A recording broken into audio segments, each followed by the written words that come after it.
The blood running down the stuntman's face wasn't stage blood, and every person on that Western set could see it wasn't coming from the makeup department. Wait, because what John Wayne did in the next 60 seconds would shut down $1 million production for 3 straight days, and nobody in that saloon set saw it coming.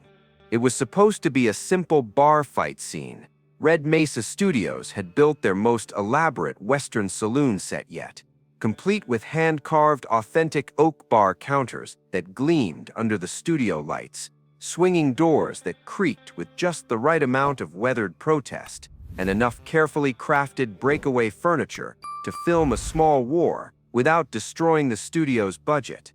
The morning sun streamed through the dust-covered windows, casting long geometric shadows across the wooden floors, where John Wayne stood like a monument to Western authority, watching the choreography rehearsal with the kind of laser-focused intensity that made grown men check their work twice and question every detail of their preparation. Tommy Martinez, the stuntman who doubled for half of Hollywood's cowboys, was running through the sequence one more time before they rolled camera. The fight was supposed to go like this. Wayne's character would grab Martinez's character by the shirt with practiced force, swing him around in a carefully choreographed arc, and Martinez would take the perfectly timed fall backward over a reinforced table, then roll away smoothly before the next actor jumped into the escalating melee. Simple, clean, safe, professional. But notice something about the way Wayne was watching that morning. His eyes weren't following the action the way they usually did. Instead, he kept looking at Martinez's face, at the way the man was blinking too often, at how his hands shook just slightly when he thought nobody was watching. Martinez had been on the lot since 4 in the morning, his boots echoing through empty sound stages as he made his way to makeup in the pre-dawn darkness. Word was, he'd been having what the studio diplomatically called personal troubles. His wife was battling a serious illness, the mounting medical bills were piling up like autumn leaves, and he'd been desperately taking every stunt job he could get, sometimes working grueling 18-hour days between different productions scattered across Los Angeles. The makeup department had already done their work, applying the standard cuts and bruises that would sell the fight. But there was something else in Martinez's eyes that morning. Something Wayne recognized because he'd seen it before in men who were running on empty but couldn't afford to stop. The assistant director called for places. Camera rolled. Wayne moved into position, and Martinez set himself for the throw. What happened next lasted maybe 3 seconds, but those 3 seconds would replay in John Wayne's mind for the rest of his life. Wayne grabbed Martinez's shirt as planned and started the swing, but instead of the controlled fall they'd rehearsed, Martinez went limp in his hands. Not the stage limp of a stunt performer, the real thing. His legs buckled, his eyes rolled back, and when Wayne tried to steady him, the man's full weight collapsed against his chest. That's when Wayne saw it. Real blood, dark and fresh, running from Martinez's nose down his chin, mixing with the fake cuts the makeup team had painted on. But this blood was coming from the inside, and it wasn't stopping. Cut. The director's voice cracked across the set, but Wayne was already moving. Listen to what happened next, because this is where most people get the story wrong.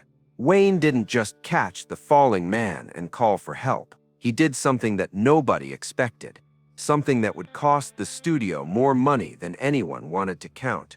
Wayne caught Martinez under the arms, lowered him to the saloon floor, and then did something that made every person on that set freeze. He looked directly into the camera that was still rolling and said, "We're done here. Get a doctor now." The camera operator kept filming, unsure if this was part of the scene or not. The director started to protest. They were losing light. They had a schedule.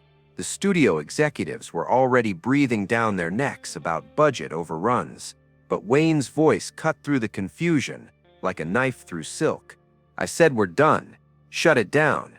Martinez was barely conscious, the blood from his nose now pooling on the wooden floor of the fake saloon. Wayne knelt beside him, talking in a voice so quiet that only the man on the ground could hear him.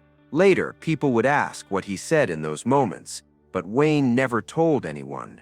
Some secrets, he believed, belonged to the man who needed them most. Remember this moment, because it's about to become the center of a storm that would shake Red Mesa Studios to its foundation. The set medic arrived within minutes, took one look at Martinez's condition, and made the call that everyone had been dreading. This wasn't exhaustion. This wasn't a simple fainting spell.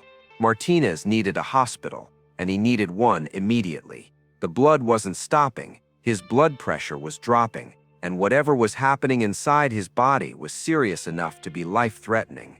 Wayne helped carry the stretcher to the ambulance himself, still in full costume, his cowboy boots echoing against the concrete as they rushed across the studio lot. The crew watched in silence as the ambulance disappeared through the studio gates, sirens wailing, and that's when the real drama began. Studio executive Harrison Wells arrived on set within an hour, his face red with the kind of anger that meant somebody was about to lose their job. Wells had built his career on keeping productions on schedule and under budget. He'd earned his reputation by treating film sets like military operations, efficient, disciplined, and above all, profitable. "What the hell happened here, Wayne?" Wells's voice carried across the now quiet saloon set. Wayne was sitting on the edge of a barrel, still in costume, but he'd removed his hat and was turning it slowly in his hands. Martinez collapsed. "He's in the hospital." Collapsed how? Was it the stunt? Was it our equipment? It wasn't the stunt. Wayne's voice was quiet, but it carried the kind of authority that made Wells stop talking mid-sentence. "The man was sick. Has been for a while, I'd guess." Wells pulled out his clipboard and started making notes, his mind already calculating the financial damage. "Okay, so it's not our liability. Good. We can work with that. How long until we can get back to shooting? Can we get another stuntman in here by afternoon?" That's when Wayne stood up. Stop for a second and picture this scene, because it's about to become one of those moments that people talk about in hushed tones for decades. Wayne, 6'4" in his boots, towering over the nervous executive, the empty saloon set around them, with its fake windows and painted sky backdrop. The crew, still milling around, pretending not to listen but hanging on every word. "We're not shooting today," Wayne said. "Or tomorrow, or the day after." Wells's pen stopped moving. "What do you mean?" "Wayne, we have a schedule. We have investors. We can't just shut down because one stuntman got sick." That's exactly what we're doing. The silence that followed was the kind that makes everyone aware of their own heartbeat. Wells looked around the set, at the expensive equipment, at the crew standing around getting paid to do nothing, at all the money that was burning up with every minute that passed without camera rolling. "John, be reasonable. We can get another performer in here. We can finish the scene. Martinez will be fine. These guys are tough. They bounce back. It's what they do." Wayne put his hat back on, adjusting it with the kind of deliberate care that meant he was choosing his words carefully. Wells shook his head. "He told me he'd been working 6 productions in 8 days. He told me he hadn't seen a doctor in 2 years because he couldn't afford to take time off. He told me that this morning he almost didn't come in because he was coughing up blood, but he was afraid you'd replace him if he called in sick." The crew was listening now, not even pretending otherwise. This was the conversation that would define how Red Mesa Studios treated its people, and everyone knew it. "That's not our problem, Wayne. These guys are independent contractors. They're responsible for their own health. Wait, because this is the moment that changed everything." Wayne stepped closer to Wells, and when he spoke, his voice carried the weight of every cowboy hero he'd ever played, every speech about doing what's right that he'd ever delivered on screen. "Harrison, let me tell you what our problem is. Our problem is that a good man almost died on our set today because he was too scared to take care of himself. Our problem is that we've built a system where a man has to choose between his health and his paycheck. And our problem is that if we just bring in another stuntman and keep rolling, We're telling every performer in this town that we care more about our schedule than we do about their lives." Wells started to argue, but Wayne held up his hand. "I'm not finished. Martinez has been working for this studio for 8 years. He's taken falls for our actors. He's made our action sequences look real. He's put his body on the line every time we asked him to. And when he needed our help most, what did we do? We put so much pressure on him to keep working that he was willing to risk his life rather than disappoint us." The camera operator, who had been quietly filming this entire exchange, finally turned his camera off. Some moments he realized were too important to be treated as entertainment. "So here's what's going to happen," Wayne continued. "We're shutting down this production until Martinez is back on his feet. We're going to cover his medical expenses, and we're going to pay him his full rate while he recovers. And we're going to figure out a better way to do business, so this never happens to anyone else." Wells' face went through several different colors before settling on a pale gray. "Wayne, you can't make that decision. You're an actor, not an executive. You don't have that authority." "You're right. I don't." Wayne smiled, and it wasn't the charming smile he used in movies. It was something harder, more determined. "But I do have a contract that gives me considerable input on how this production runs, and I also have the ability to walk off this set and never come back." Listen to the silence that followed that statement, because it was the sound of $1 million production hanging in the balance. Wells knew Wayne's value to the studio. The man wasn't just an actor, he was a brand, a guarantee of box office success, the face that sold tickets from New York to Los Angeles. Losing Wayne would mean more than just reshooting scenes with a different actor.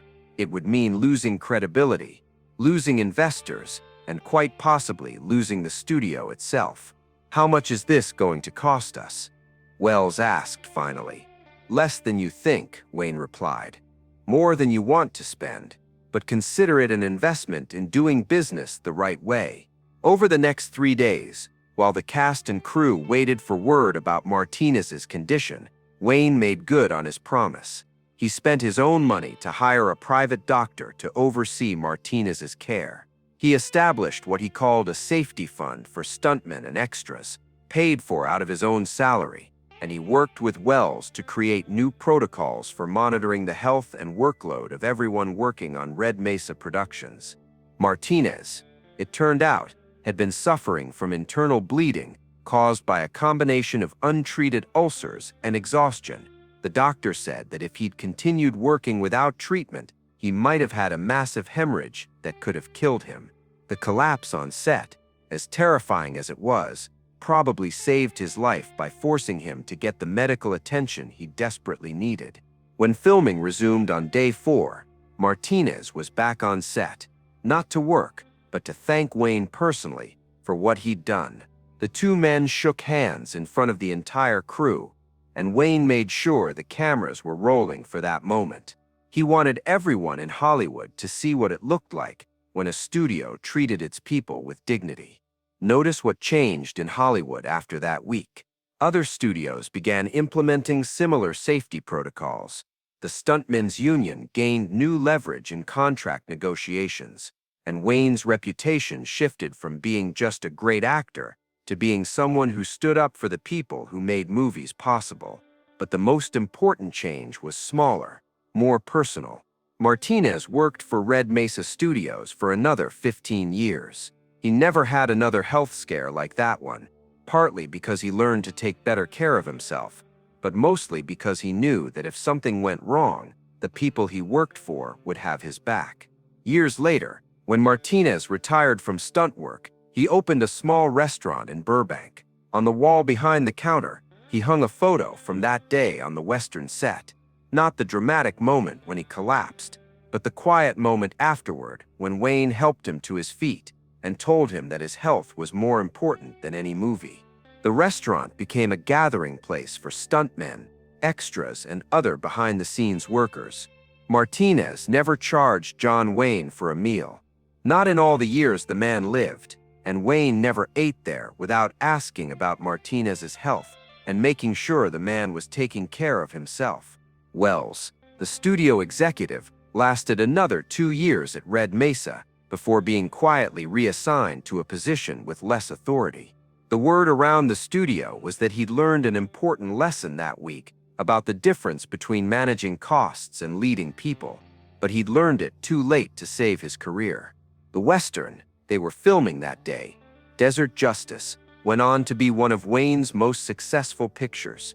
Critics praised not just the action sequences, but the authenticity of the performances. There was something different about the way Wayne carried himself in that film, something more grounded and real. He'd earned the respect of his cast and crew in a way that went deeper than professional courtesy. But perhaps the most lasting impact of those 3 days was the message it sent throughout Hollywood. Word spread quickly about what Wayne had done, about an actor who was willing to shut down a production to protect a stuntman's life. Other performers began demanding similar protections for their crews. Producers found themselves having to justify their safety practices and work schedules. The phrase, "pulling a Wayne," entered the vocabulary of film sets everywhere. It meant standing up for the people who couldn't stand up for themselves, even when it cost money, even when it inconvenienced everyone, even when it meant fighting the system from the inside. Martinez kept working as a stuntman until he was 58 years old, longer than most men in that profession. He never had another serious injury, partly because of improved safety standards, but mostly because he'd learned that his life was worth more than any paycheck. His children grew up healthy, his wife recovered from her illness, and their medical bills got paid. The saloon set from Desert Justice was used in dozens of other westerns over the years, but veterans of that production always pointed out the spot on the wooden floor where Martinez had collapsed, where the real blood had mixed with the fake, where John Wayne had made the decision that defined not just a career, but a philosophy of how to treat people. In the end, those 3 days in 1957 became more than just a production delay. They became a story about what it means to be a leader when the cameras aren't rolling, about the difference between playing a hero and being one, and about the responsibility that comes with having the power to make things right. If you enjoyed spending this time here, I'd be grateful if you'd consider subscribing. A simple like also helps more than you'd think. Martinez lived to be 82 years old. At his funeral, John Wayne was one of the pallbearers. The service was packed with stuntmen, actors, and crew members whose lives had been touched by the changes that started with one man's collapse and another man's refusal to look the other way. If you want to hear about the time Wayne stopped a director from cutting safety corners during a river stunt, let me know in the comments below.